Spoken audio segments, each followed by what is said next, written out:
할렐루야. 주님의 평강이 우리 성도님들에게 가득하기를 축복합니다. 자, 오늘 말씀의 제목은요, 아버지의 마음입니다. 자, 여러분, 혹시 김현승 시인의 아버지 마음이라는 시를 아십니까? 제가 가지고 왔는데 그림이 아마 글이 작아가지고 잘 안 보이실 거예요. 제가 한번 읽어드릴게요. 한번 잘 들어보세요. 바쁜 사람들도, 굳센 사람들도, 바람과 같던 사람들도 집에 돌아오면 아버지가 된다. 어린 것들을 위하여 난로에 불을 피우고 그네의 작은 못을 박는 아버지가 된다. 저녁 바람에 문을 닫고 낙엽을 줍는 아버지가 된다. 세상이 시끄러우면 줄에 앉은 참새의 마음으로 아버지는 어린 것들의 앞날을 생각한다. 어린 것들은 아버지의 나라다. 아버지의 동포다. 아버지의 눈에는 눈물이 보이지 않으나 아버지가 마시는 술에는 항상 보이지 않는 눈물이 절반이다. 아버지는 가장 외로운 사람이다. 아버지는 비록 영웅이 될 수도 있지만 폭탄을 만드는 사람도, 감옥을 지키던 사람도, 술 가게의 문을 닫는 사람도 집에 돌아오면 아버지가 된다. 아버지의 때는 항상 씻김을 받는다. 어린 것들의 간직한 피로. 여러분, 이 시가 믿는 사람이 적은 그런 시는 아니지만 일반적으로 우리가 이 땅에서 경험하게 되어지는 그러한 아버지의 모습을 잘 담고 있다라고 저는 그렇게 생각이 되어집니다. 여러분에게는 아버지가 어떠한 존재이셨습니까? 우리 각자 아버지에 대한 그 기억, 아버지에 대한 그 모습이 다 다를 거예요. 앞에서 읽어드렸던 시에 나오는 그 아버지의 모습이 어떤 분의 아버지의 모습과도 같을 수 있겠죠. 하지만 그렇지 않은 아버지가 있다는 것도 우리는 잘 알고 있습니다. 누군가에게는 아버지가 참 좋은 기억이고 좋은 추억으로 남아있는 분들도 계시겠지만 또 어떤 분들에게는 아버지라는 그 존재 자체가 좀 지우고 싶은 그런 분들도 계실 거예요. 아버지를 생각하면 상처가 떠오르기도 하고 미움이 가득 차는 그런 분들도 계실 겁니다. 어떤 이는 아버지의 기억이 없는 분들도 계실 거예요. 어릴 때 헤어짐을 경험했다든지 아니면 같이 살았지만 아버지와의 추억을 쌓지 못해서 아버지 하면 특별한 마음도 생기지도 않고 아버지 하면 특별히 기억나는 일도 없는 그런 분들도 계시겠죠. 하지만 여러분, 우리 모두는 아버지에 대한 기억, 아버지에 대한 추억은 다 다르지만 아버지라고 한다면 어떤 모습이 되어야 될까라는 그런 마음의 이상형은 다 가지고 계실 겁니다. 내 육신의 아버지를 통해서 우리가 마음의 상처도 받고 또 마음에 좋은 일들도 있고 다 다른 어떤 그런 형상들을 가지고 있지만 정말 아버지는 이러해야 되는데 아버지라면 이런 모습으로 살아가야 되는데 라는 그런 이상형들이 있다라는 거예요. 그런데 여러분, 오늘 성경에 나오는 아버지의 모습이 어째 보면 우리가 마음속으로 그리고 있는 그 아버지의 이상형이지 않을까라는 그런 생각을 하게 되어집니다. 자, 오늘 우리가 읽은 이 누가복음 15장에는요, 예수님께서 한 비유를 드시는데 그 본문이 너무 길어가지고 제가 오늘 한 절만 여러분과 함께 읽었어요. 근데 이 비유 속에는요, 한 아버지가 등장을 합니다. 이 아버지는요, 아주 풍족한 삶을 살았대요. 집에 품꾼들도 많고요. 그러니까 종들도 많았다라는 거예요. 종들도 많고 물질적으로 부족하지도 않고 재산도 풍족합니다. 어느 것 하나 부족함이 없는 그런 분이에요. 그런데 그에게는 두 아들이 있었답니다. 하루는 둘째 아들이 아버지를 찾아와가지고 이렇게 말합니다. 아버지, 나중에 제가 받을 재산이 있잖아요. 그 재산 미리 좀 땡겨 주십시오. 여기서 여러분 땡겨달라는 표현은 제가 그냥 하는 표현입니다. 이 아들이 하는 말이요, 꼭 그런 표현이에요. 미리 주십시오. 땡겨 주십시오. 여기에 대부분이 이제 부모님이시잖아요. 대부분의 분들이 부모님이시니까 여러분께 한번 여쭤보겠습니다. 만약에 여러분의 자녀가 아버지, 제가 받을 재산이 있지 않습니까? 미리 땡겨 주십시오라고 한다면 여러분 마음이 어떠시겠습니까? 아이고, 그러냐 내 바로 줄게 라고 생각하십니까? 그런 마음이 들까요? 아니죠. 제가 가만히 생각해 보니까 제 자녀가 저에게 와가지고 아버지, 저 받을 재산 있잖아요. 뭐 받을 재산도 없지만 뭐 100원이라도 받을 재산 있잖아요. 아버지 미리 땡겨주세요 라고 이야기를 하면 참 저는요 여러분 마음이 힘들 것 같아요. 아빠 멀쩡하게 살아있는데 뭔 재산을 벌써부터 달라고 하나. 별로 마음이 안 좋을 것 같아요. 참 힘들 것 같아요. 그 이야기를 듣는 것 자체가 힘들 것 같고, 그렇게 결단을 내려서 주는 것도 많이 힘들 것 같아요. 근데 오늘 성경에 나오는 아버지는 뭐 어떤 마음을 경험했는가, 어떤 마음 가운데 있었는가는 성경이 기록하고 있지는 않지만 뭐 우리와 똑같은 마음이지 않았겠습니까? 걱정이 되어지겠죠. 이 돈 가지고 어떻게 하려나, 마음이 많이 힘들겠죠. 벌써부터 돈을 저렇게 달라고 하면 어쩌지. 그런데 어쨌든 저쨌든 이 아버지, 오늘 성경에 나오는 이 아버지는요, 이 아들에게 그 재산 줍니다. 아들에게, 둘째 아들에게 주려고 했던 그 재산 나누어 주는 것으로 결정을 하고 그것을 그대로 다 줍니다. 하지만 그 아들, 그 돈을 다 받고 나서 어떻게 합니까? 먼 나라로 가가지고 허랑방탕한 삶을 살죠. 그래서 어떻게 되어집니까? 아버지께 받은 그 돈 다 탕진해버립니다. 다 써버려요. 여러분 생각해 보세요. 부족함이 없는 집안의 아들이에요. 돈도 많고요, 종들도 많아요. 그럼 여러분 분배받은 그 재산이 여러분 얼마나 많겠습니까? 그 많은 재산을 먼 나라에 가서 허랑방탕하게, 여러분 허랑방탕하다라는 그 단어에는 여러분 어떤 의미가 담겨져 있을까요? 술도 먹고 그 먼 곳에서 들어가서는 안 되는 곳에도 들어가고 써서는 안 되는 그런 돈들을 아버지로부터 멀리 떨어져 있으니 구속을 받지 않으니 하고 싶은 거 다 하면서 그렇게 살았겠죠. 그 많던 재산 다 써버립니다. 그때 그 땅에 흉년이 들었다라고 그렇게 예수님이 이야기를 하세요. 그리고 아주 궁핍한 삶을 살게 되죠. 왜냐하면 재산을 받았던 것을 다 써버렸으니까 궁핍한 삶을 살아가게 되었겠죠. 그런데 여러분, 그가 모든 것을 다 잃고 난 이후에 자존심도 다 버리고요, 어느 한 사람의 집에 들어가 가지고 빌부터 살게 되어집니다. 그냥 빌부터 사는 게 아니죠. 그래도 양심상 일은 합니다. 어떤 일입니까? 돼지 치는 일을 하게 되어집니다. 그런데 배가 고픈 거예요. 빌부터 사는 인생이네 여러분, 무슨 정당한 대가를 받을 수 있겠습니까? 배가 고픈 거예요. 음식이 없으니, 먹을 것이 없으니 어떻게 하느냐? 본인이 그 집에서 치고 있는 돼지가 먹는 음식인 쥐염 열매, 그것을 먹으려고 해요. 그런데 문제는 뭐냐? 그것마저 주는 사람이 없었다라고 그렇게 성경은 기록합니다. 자, 그때 아들은 후회를 하죠. 나에게는 모든 것이 풍족한 아버지가 있는데 나는 왜 여기서 이렇게 굶주려 죽게 되었을까?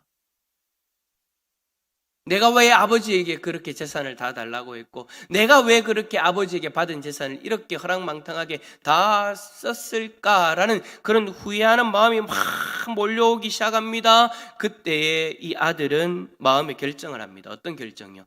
아버지께로 돌아가자. 여러분, 아버지란 존재는 항상 그런 것 같아요. 아들이 고통 가운데 아버지를 힘들게 했다가 나와가지고 떨어져 있다가도 자기가 힘들면 그래도 나에게는 아버지가 있잖아.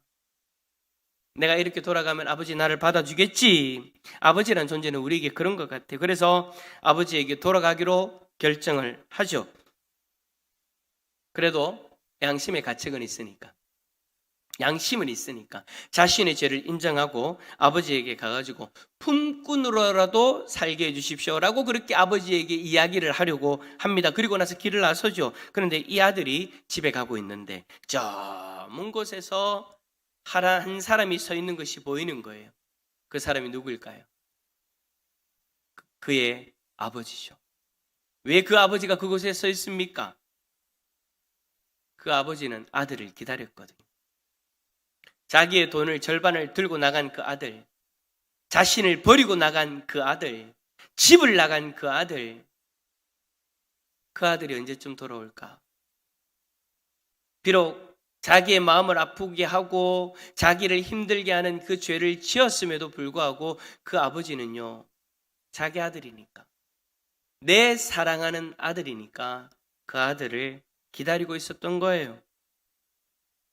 애타게 기다리고 있었던 거죠. 그때 그 아버지가 먼 곳에서 오는 그 흐름한 옷을 입고 오는 그 한 사람을 보게 되어지죠.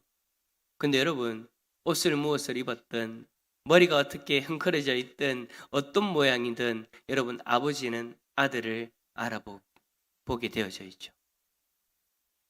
저도 여러분, 저희 집에 딸이 아까 앞에 있었지 않습니까? 저 아이가요, 길거리를 걸어갈 때 멀리서 봐도요, 알아봐요.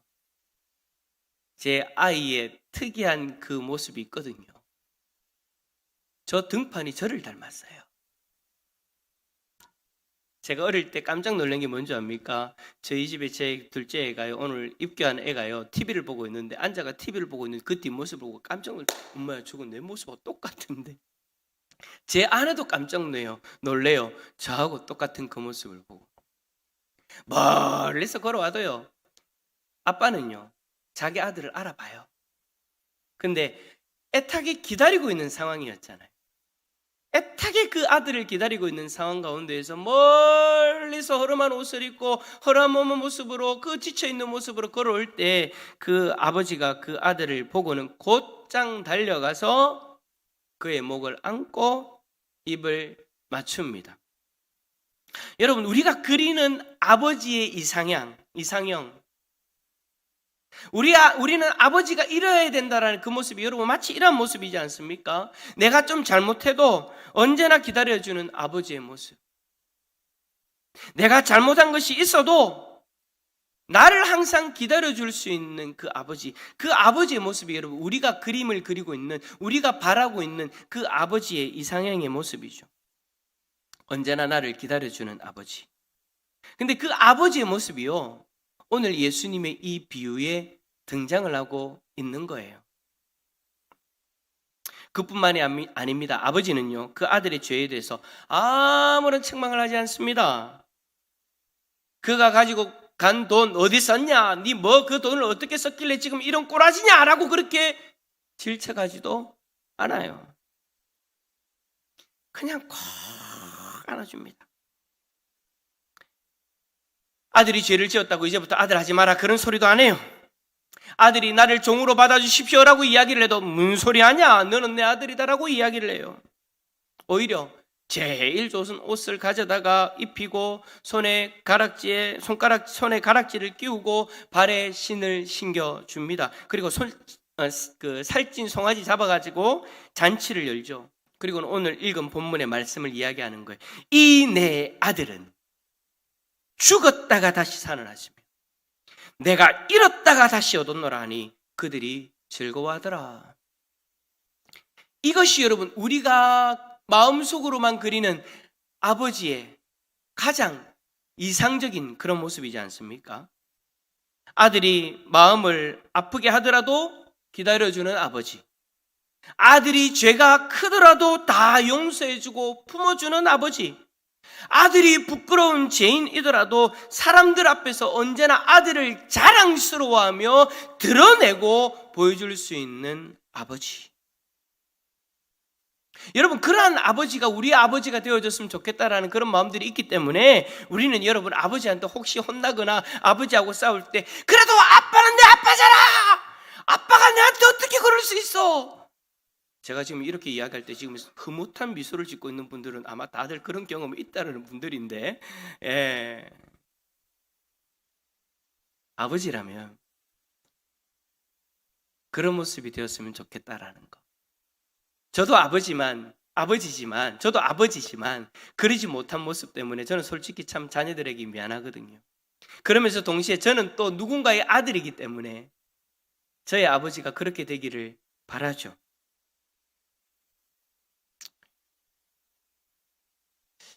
우리가 그렇게 아름다운 모습으로서의 바라는 그 아버지의 모습이요. 예수님은 이 부위를 통해서 결국에는 우리 하나님 아버지가 그러한 모습이다라는 것을 예수님은 우리에게 보여주고 계시더라고요. 솔직히 육신의 아버지들이 완벽하게 그렇게 하지 못함으로 인해서 우리가 참 마음에 많은 안타까움들이 있지 않습니까? 내가 아버지인데도 불구하고 내가 그렇게 자녀들에게 하지 못했을 때 내 안에 솔직히 아쉬움들이 많이 남지 않습니까? 그런데 그 완벽한 그 아버지의 모습이 오늘 이 비유 속에 나타나는 그 이상형적인 그 아버지의 모습이 우리 하나님 아버지의 모습이래요. 그래요. 우리 하나님 아버지는요, 자녀된 우리가 하나님 아버지를 떠나서 아버지의 뜻과 전혀 상관없는 삶을 살아도 우리 하나님 아버지는요, 우리를 버리지 않으십니다. 우리가 아버지를 버리고 다른 신을 섬기며 그렇게 살아갔을 때에도 우리 하나님 아버지는 오늘 비유의 아버지처럼 우리를 언제나 기다려 주신대요. 우리가 아버지의 뜻대로 살지 않고 아버지가 기뻐하시는 뜻대로 살지 않아도 아버지는 우리를 내치지 않으시고 우리를 정죄하지 않으시고 우리를 항상 그렇게 기다려 주신대. 우리가 하나님 앞에서 죄를 지으며 살아가는데도 불구하고 하나님은 우리가 그 죄의 문제를 해결할 수 있는 길을 친히 만들어 주셨대요. 그 길이 뭐냐? 자신의 독생자 예수 그리스도를 이 땅에 보내셔서 우리가 우리의 죄값을 지불해야 될 그 생명을 십자가에서 대신 지불해 주심으로써 죄 용서 받을 수 있는 그 길이죠. 하나님은 우리에게 주신 이 성경을 통해서 우리의 죄를 용서받을 수 있는 길이 열려졌다라고 말씀해 주고 있습니다. 그 길이 바로 우리를 위해 대신 죽으시고 부활하신 예수 그리스도를 믿는 거예요. 그런데 하나님은 이미 2000여 년 전에 그 길을 열어두셨다라고 성경은 이야기하고 있죠. 그 하나님이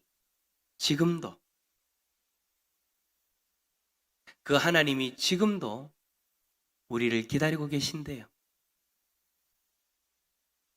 애타게 그 아들이 언제 돌아올까 길가에 서서 기다리는 그 아버지의 모습처럼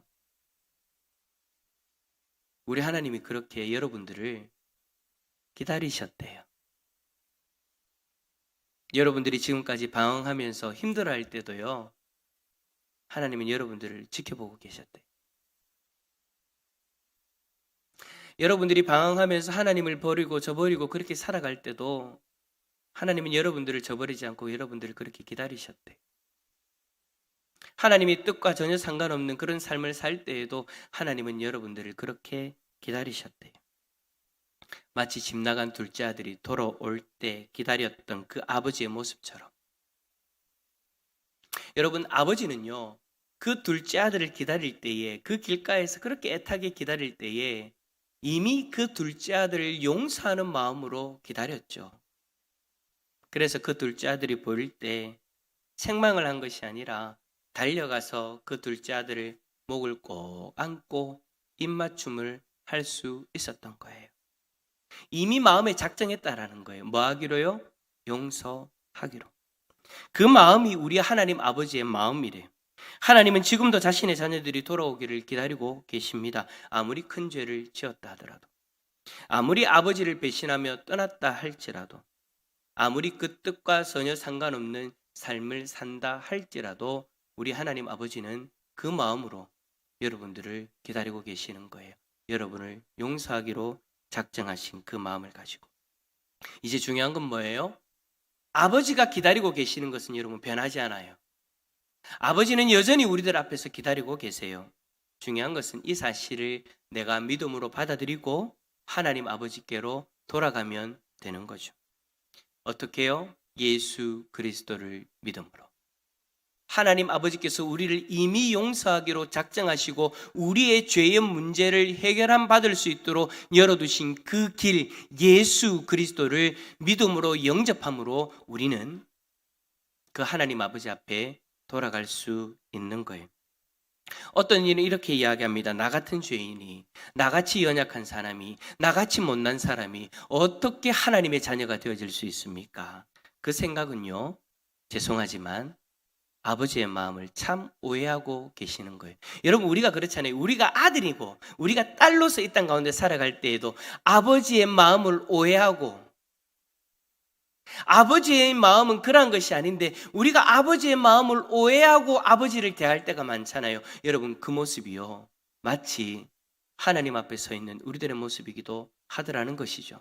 아유, 나 같은 죄인이, 내가 하나님을 위해서 한 것도 없는데, 내가 하나님 앞에 번번이 자랑할 것도 없는데, 드러낼 것도 없는데 내가 어떻게 하나님 아버지 앞에 나아갑니까?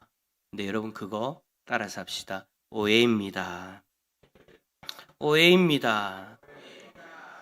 하나님은 여러분들의 모습이 지금 어떠한 모습이든 하나님은 지금 기다리고 계세요. 길을 다 닦아 놓으시고, 내가 너를 사랑해서 내가 이렇게 기다리고 있는데 왜 안 오냐? 길을 다 닦아 놓으시고, 예수 그리스도의 이름으로 그 길을 다 닦아 놓으시고 이제 오기만 하면 된다라고 그렇게 하나님 아버지는 기다리고 계시는 거예요. 왜요? 여러분 존재 자체가 하나님의 사랑의 대상이기 때문입니다. 혹시 지난 한 주간 하나님 아버지를 기다리게 하지는 않으셨습니까? 아니, 지금까지 살아온 그 세월 동안 그 하나님 아버지를 기다리게 하지는 않으셨습니까? 여러분과 함께 하기를 원하시는 그 하나님이 계시는데 하나님 앞에 나아가지도 못하고 한 주간, 아니 몇 년 동안, 아니 일평생 동안 그 하나님을 기다리게 하지는 않았나요? 여러분, 오늘 이 질문은요, 교회를 처음 오신, 오늘 등록하신, 교회를 처음 오셔서 등록하신 여러분들을 위한 말씀이기도 하지만은요, 이미 교회를 다니고 있는 여러분들을 위한 말씀이기도 한 거예요. 하나님은 여러분들을 향한 계획이 있으시고 하나님은 여러분들과 함께 일하기를 원하시는데 이 땅의 삶이 너무 바쁘다고 계속해서 하나님을 기다리게 하고 있는 우리 성도들의 모습은 없습니까? 혹시나 여러분들의 마음의 부담 때문에 마음의 결단을 하지 못해서 하나님 아버지를 기다리게 하시는 분들이 있다면 여러분을 기다리시는 그 하나님의 마음을 오늘 이 시간 좀 우리가 깨닫고 하나님 아버지 앞에 나아갈 수 있기를 축복합니다. 지난주에 교회 처음 오셔서 오늘 등록하시는 분도 계세요. 하나님은 여러분들을 일평생 여러분들을 기다리셨어요. 여러분들을 사랑하셔서. 하지만 이미 신앙생활을 시작했던 우리 성도님들 가운데에도 하나님이 기다리고 계시는 분들이 있다라는 것 저는 알고 있습니다. 오늘 말씀을 통해서 하나님이 말씀하세요. 여러분들에게. 하나님이 여러분과 함께 하기를 원하시는데 이제는 좀 나아오라고요. 하나님 아버지가 여러분들을 사랑하시며 여러분들을 기다리고 계십니다. 뭘 놓지 못해서 나오지 못합니까? 뭘 붙들고 있어서 나오지 못합니까? 어떤 마음을 포기하지 못해서 나오지 못하십니까? 그러나 그럼에도 불구하고 하나님은 여전히 여러분들을 사랑하셔서 기다리고 계십니다. 하나님 아버지의 그 마음을 우리 모두가 다 깨닫고 인정하고 우리 손에 잡고 있는 거, 우리가 미련을 버리지 못하고 있는 거, 우리 마음에 내려놓지 못하고 있는 거, 여러분 그거 다 내려놓고 이제 하나님 앞으로 나아갑시다. 그리고 하나님의 손을 붙들고 좀 살아갑시다. 계속 하나님 주위만 맴돌지 마시고 하나님이 여러분들의 목을 꼭 안고 나아가실 수 있도록 우리 모두가 결단하고 그 사랑 앞에 믿음으로 반응할 수 있는 우리 모든 성도님들이 다 되어질 수 있기를 예수 그리스도 이름으로 축원합니다.